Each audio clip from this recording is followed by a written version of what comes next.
প্রিয় দর্শক, আসসালামু আলাইকুম। আশা করি আমরা ভালো আছেন। আপনারা আজকে একটা ব্যতিক্রম ভিডিও নিয়ে আপনাদের সামনে হাজির হয়েছি। আমরা ঈদ আগে সাধারণত নর্মাল চা খাই, যেটা সাথে কিছু জায়গায় লেমন টি পাওয়া যায়, বাট আজকে একটা দোকান হাজির হয়েছি। ভাইয়ের নাম কি? উজ্জ্বল। দোকানের কোনো নাম আছে? জাস্ট যে ভাই আর কি দোকানের দায়িত্বে আছে, ভাইয়ের নাম উজ্জ্বল।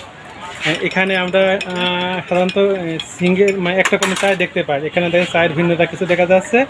একটা বাটিতে আপনারা অলরেডি দেখতে পাচ্ছেন, এক বাটি ভাইয়া মালটা কেটে রেখেছে, আর এক বাটিতে তেঁতুল আছে, এই পাশে এক জায়গায় লেমন আছে। সাধারণত আপনার লেমন চা খেয়ে থাকে, কিন্তু এখানে আরও দুইটা ব্যতিক্রম চায়ের দেখা যাচ্ছে, একটা লেমন চা, একটা তেঁতুল চা। আমরা আসলে এই চায়ের স্বাদ কীরকম নর্মাল চা থেকে, সেটাই দর্শকদের সাথে কথা বলার চেষ্টা করবো। এই চায়ের আসলে ব্যতিক্রম কী আছে বা টেস্টটা কেমন। আমরা এর আগে লেমন চা অর্ডার দিয়েছিলাম, এখন একটা তেঁতুল চা অর্ডার দিয়েছি, দেখি তেঁতুল চায়ের স্বাদটা কীরকম।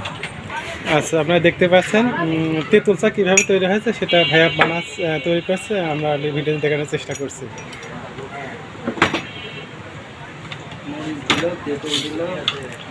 আচ্ছা, যেটার ভিতরে নর্মাল তো চিনি থাকেই, এটার সাথে তেঁতুল দিয়েছে, কিছু মরিচ দিয়েছে এবং কিছু লেমনও যোগ করেছে।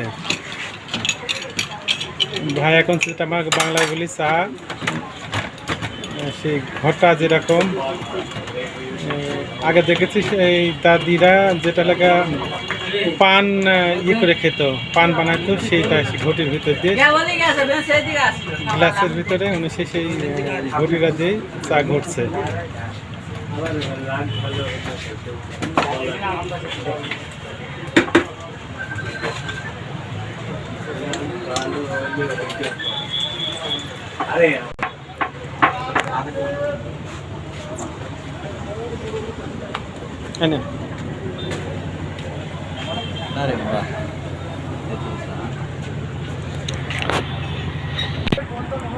এক দর্শনার্থী পেয়ে গেছি, যিনি আসলে তেঁতুল চা খাচ্ছেন।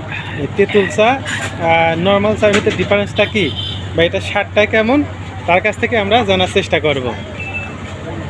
হ্যালো ভাইয়া, আসসালামু আলাইকুম। আপনারা ভালো আছেন? প্লিজ আপনি নামটা বলবেন। নামটা বলবেন। নাম কামরুল। গলা ব্যথা তো ভাই। আচ্ছা, আপনার কাছে যেটা জানতে চাই, সাধারণত আমরা লেমন চা বা নর্মাল চা যেটা খাই, এটা তো আপনার কাছে তেঁতুল চা। ওই চা আর এই চার ভিতরে পার্থক্য আপনি কী পাচ্ছেন বা এই স্বাদটা ব্যতিক্রম কি, সেটা যদি আমাদের একটু জানাতেন। হ্যাঁ, এটার মধ্যে তেঁতুল দেওয়া আছে, তেঁতুলের ফ্লেভার, ওর সাথে কাঁচা মরিচের ফ্লেভার। শুধু কি ফ্লেভার না ব্যতিক্রম কোনো স্বাদ পাচ্ছেন? ব্যতিক্রম স্বাদ তো মাস্ট।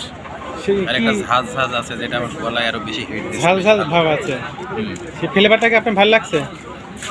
অবশ্যই। আর তেঁতুল তো আপুদের প্রিয় জিনিস, তো ভাবলাম একটু টেস্ট করে দেখি কী অবস্থা। সব মিলে ভালো লাগছে। অবশ্যই।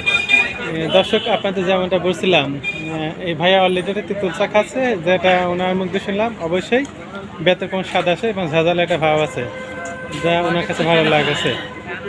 ঠিক আছে দর্শক, ধন্যবাদ। আমাদের সঙ্গেই থাকুন, আর ভিডিও যদি ভালো লাগে অবশ্যই আমাদের পেজে এটা লাইক বা কমেন্টের মাধ্যমে জানানোর চেষ্টা করবেন।